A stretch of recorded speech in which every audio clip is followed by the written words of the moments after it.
Well, I'm going to Sherman's. You take this exit here to get sheet metal for the trunk and floor of the Pontiac. I'm going to see if they have repair panels. They sell repair panels. They make some there. They import them too, but they're kind of a nationwide. You can order, mail order through them. They're pretty popular for getting replacement panels for cars. So we'll be pulling in there shortly and get some sheet metal. All right, we're coming up on Sherman's Auto Body now.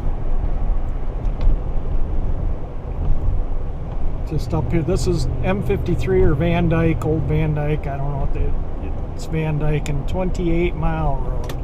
And that's Sherman's right there. So we're going to pull in and see what we can get for body panels. I'll take the camera in. I don't know if they'll let me film anything inside or not, but we need to go in there and get some metal. So we get the truck parked here. This is a pretty busy place. I mean, they do stamp panels out here.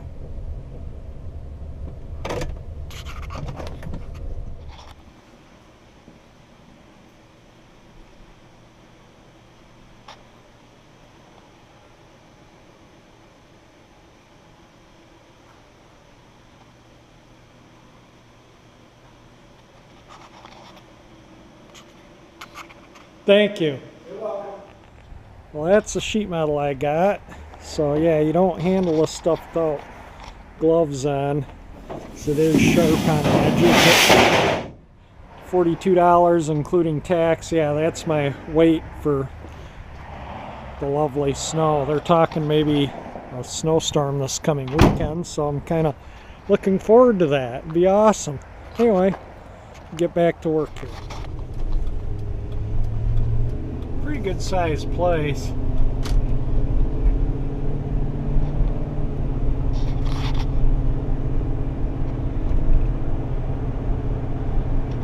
So that was Sherman's. So now we're going to head up to Dad's for a few minutes. He's only a couple miles more up the road. We'll get the garbage pick snapper snowblower out, the one that I garbage picked and got going. He loves it, so we'll do his patio. If the driveway's not done, I'll do his driveway too, but it's probably already been done. Best donuts in the world right there. It's an old project for sale. Well, here we are on Dad's Street. The roads are rough. That's why the camera is bouncing around. We're on my dad's street's particularly rough too. But anyway, we're here. Alright, I don't know what shows up here or not.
Alright, this is my garbage pick snowblower. It's a model 3201.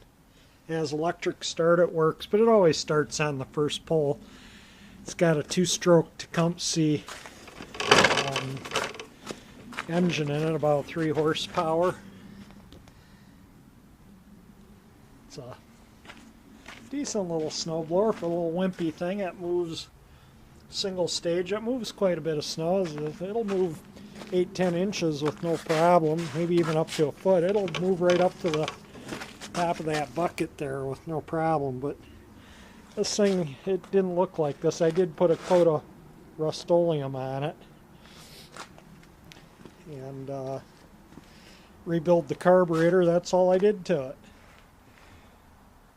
So pretty decent snowblower for garbage picked it. It's probably a mid-80s model, 1980s. So Dad has a big 2-stage snapper that he uses when it's big snows, but this stuff, we just use this wimpy one. Seems like a decent little snowblower. So yeah, with Dad's back issues, he doesn't use them that much anymore, so when I come up I just do the blowing for him. And of course we can't forget the 59 Chevy. That's stored up here at Dad's for the winter. Alright, one more thing is these numbers on the bumper here, which from what Bob was I'm trying to cover that blinking light with my finger. I've been told that's a date code, month and day. So that was 6, which would be June 7th, 1960. That bumper was manufactured. The car was made the 2nd week of June, 1960. And apparently there's a number on the back bumper too. So I'll go see if it's a big job to take the, it says it's behind that aluminum thing. So I'll go back there and take a look. Yeah, there's supposed to be some numbers stamped in here behind this rear plate, but that plate goes underneath this bumper guard, and I'm not taking that all apart. So we're going to do without looking at the numbers on the bumper. And there was a number there at one time, and it looks like maybe it was a 6-7 or an 8-7. And there's an 8 over there behind the valve cover. And as you remember, there was a OK stamp on the back of this valve cover. I don't know if that shows up from testing. And then on the very back of the firewall, I'll go get my light. Those numbers. Okay, the number's 8832. They're on the back of the firewall there in grease pencil. So those are some numbers on the firewall.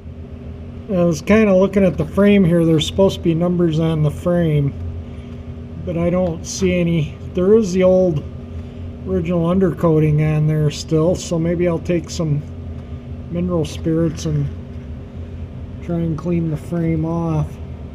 See if there's numbers underneath that. I haven't done anything with the floors other than I did pick up the sheet metal. And as you can see, I've made 0 progress. I've been just really busy, so I haven't done anything. Tomorrow maybe I'll come out and start making some cardboard templates and start fitting metal. And the reason why I'm going to use sheet metal and start cutting out cardboard templates to fix this is they don't make this repair panel for this. They make the whole, you can get the whole floor pan section, but I don't need the whole floor pan section. And so that's why I'm just gonna repair that, and then the same there and there. This is all really good metal. There's nothing wrong with that. I beat the heck out of it with the body hammer. It didn't go through anywhere, so that's all pretty good stuff. So that'll be tomorrow. We'll come out here and work on it for an hour or two if I have time. So yeah, it's just a little update on what I'm not doing on the car yet. Oh, and I washed the truck too. It got was covered in salt from the last time I had it out, so I Needed to haul stuff today, so I used it today. I had it out last time to take the seats to the trim shop, so today I had it out to get the sheet metal, and on the way back I stopped and washed it. Might as well have a clean truck sitting in the garage.